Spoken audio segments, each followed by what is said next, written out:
Yeah. So I suppose we're talking about renewing vision and being able to articulate that. And as Leanne said, not in a necessarily the cleverest way, but just in a simple way that people get. Yeah. We've talked about telling stories well and caring for each other as leaders to spur one another on. And I think the other thing, particularly if we're trying to recruit new people, boy, do we need to pray and ask, right? Both those things. And I think those things go together, pray and ask. And I love how Jesus models that. And we hear in Luke's gospel, in Luke's account of the gospel story, Jesus goes up to the mountainside to pray all night, and then he chooses the 12. Yeah. So verse 2 says this: one of those days, Jesus went to the mountainside to pray and spent the night praying to God.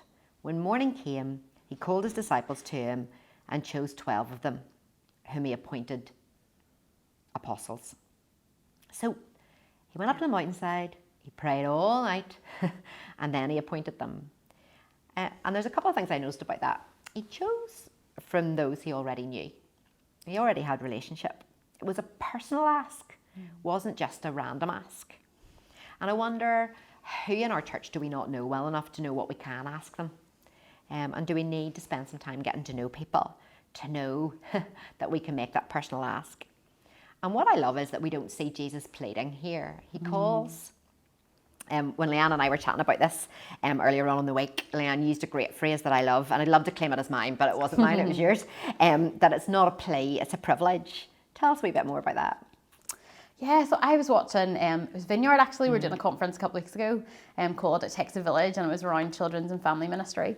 And they were talking about how you build team. And that is huge for us at the moment as we think about moving forward and volunteering. But actually, as they talked about it and asking people to come on board and be volunteers, and I don't even think they said these words or anything, but actually the thing that came to mind was actually, this is a privilege and it should not be a plea. Yeah. So actually quite often we see in our churches, and we've all maybe done it ourselves, we've stood up at the front and we've said, do you know what, we really need leaders. We need you to come and help us. And actually, if you don't come and help us, youth club isn't going to happen on Friday night. We're running out of leaders. We need help. Even just being a rota, please just come and help. Do anything. But we need you there. And actually, it's this plea from the front. But actually, when I think about ministry and working with children and young people, having the opportunity to walk alongside them, to share life with them, is such a privilege. Yeah, it is. Our children and our young people allow us to be part of their lives, to journey with them. They share stuff with us that actually maybe they don't get to talk about in other places. And we have this huge opportunity to not just journey with them in life, but in their faith journey. And that is huge. That is such a privilege.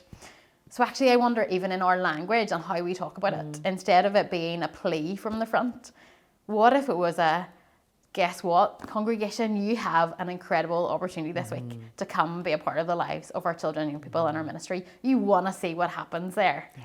What a privilege. I wonder actually, even if that's how we talked about it, would things shift? Yeah. All my life, privilege, not plea. 100%. I love that. I love that. Yeah.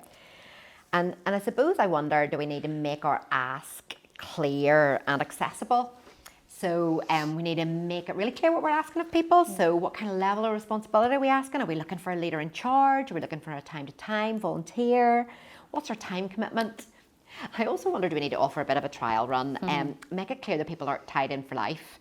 I think in the past, we've asked someone to lead something and then they've literally never had the option to get away. They felt like it's theirs forever. Is that fair? And now there are people who've been there for decades because they want to be. Yep. But there are people who've been serving for decades because no one else will do it. So I wonder, we need to give people a wee bit of trial run and let them know that there could be a way out. And I wonder if the ask is accessible for people. So I'm going to use myself as a bit of an example here. So in the job that I do, I work weekends and evenings quite regularly. So it's really difficult for me to be a kind of week-to-week regular volunteer. I'm a really frustrating volunteer. I'm that volunteer who's like, sorry, I can't be there this week. But ask me to run a monthly girls group or mentor. Or actually the creche rota needs you 2 weeks out of the month. Ask me to do something that's accessible and I'm all in. Like, I will give it 100%, I'll give it 150%. So think through who you're asking and what you're asking of them and make it accessible, make it realistic. Ask, like, what time do you have to give? And allow people to shape it And it's not about fitting it in around your life, but if this is this opportunity to be involved, then there's lots of people who might think they don't have an opportunity because they can't be as consistent as a weekly leader or a GB officer every week or a Sunday school teacher every week. So I wonder if that accessibility piece is actually really important. So we might need to ask the right questions just to work out what time people have to give. And I think actually there's people who we necessarily wouldn't even, they wouldn't be the top of our list to ask. Yeah. Because actually they look busy or they're a certain age or they're involved in something else. And actually we think, do you know what, they never have at this stage, so maybe we'll not ask them. But actually, I think sometimes there can be someone sitting there who's an awful lot to give, but they just don't have the confidence to put themselves forward. So actually that personal ask of someone that you maybe wouldn't have even considered can be huge and can just shift something. Absolutely. And we were talking earlier as a staff team around the person who comes to youth club and their job's to make the toast. So they may never have said yes if you'd said, please come and build relationships with a group of rowdy teenage boys, but they will come to make toast. And actually in that making toast place, they are in a safe environment to build relationship in a way they never thought they would. But you're not asking something of them that feels that beyond them. And I wonder, is that part of what we need to think about too? Absolutely. I think there's so many people in our churches who could serve young people and children so well that we don't even ever think of asking. Totally. And there's something powerful about an ask. And we can see that throughout Scripture. Jesus calls, God calls. There's something powerful about the ask the whole way through Scripture.